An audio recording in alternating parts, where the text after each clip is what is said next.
Hi guys, शीत युद्ध के बारे में आपने सुना ही होगा। अमेरिका और रशिया के बीच में एक स्ट्रेटेजिक लड़ाई।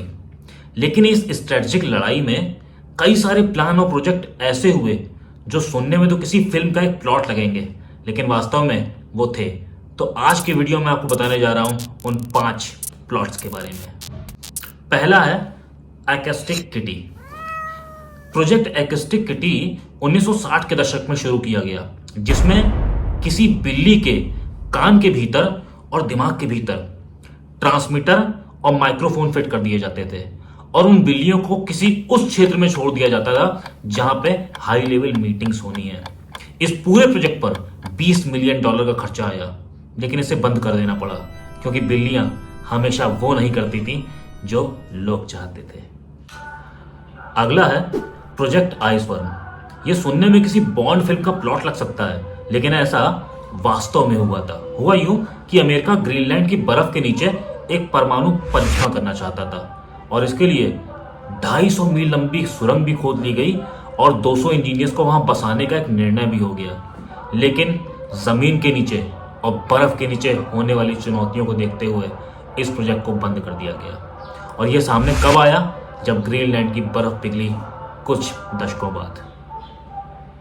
ऑपरेशन गोल्ड 1954 में मित्र देशों ने एक साहसिक योजना तैयार करी, जिसमें वो चाहते थे कि वेस्ट बर्लिन के नीचे सुरंगें बिछा दी जाएं और उनमें लगाए जाएं वायर टैग, जिससे वो घर बैठे रूस की सारी बातें सुन सकें।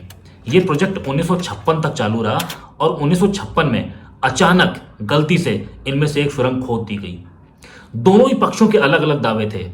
एक तरफ मित्र देशों ने इसे सफल कहा, दूसरी तरफ मॉस्को ने कहा कि हमें इसके बारे में पहले से पता था, ब्रिटिश व्यक्ति जॉर्ज ब्लेक के द्वारा। लेकिन सिर्फ उसको बचाने के लिए वो 2 साल तक चुप बैठे रहे। MK अल्ट्रा शीत युद्ध के दौर का शायद सबसे विवादास्पद मिशन। इसमें माइंड कंट्रोल और ड्रग के माध्यम से लोगों को हथियार बनाने का काम चल रहा था और इसमें अमेरिकी सरकार भी शामिल थी। यह प्रोजेक्ट हालांकि बंद कर दिया गया और इससे जुड़े दस्तावेज जला दिए गए, लेकिन फिर भी गाहे बगाहे इसके बारे में जानकारी मिल जाती है। यह शायद सुनने में अजीब लगे, लेकिन था सच। क्यूबा के नेता फिदेल कास्ट्रो की बड़ी दाढ़ी थी जो उन्हें काफी प्रभावशाली दिखाया करती थी। तय यह किया गया कि एक विदेश यात्रा के दौरान उनके ऊपर थैलियम सॉल्ट छिड़क दिया जाए, जिससे उनके बाल झड़ जाएं और उनका चेहरा कम प्रभावशाली लगे। लेकिन संयोगवश कास्त्रो ने वो विदेश यात्रा रद्द कर दी और वो बच गए।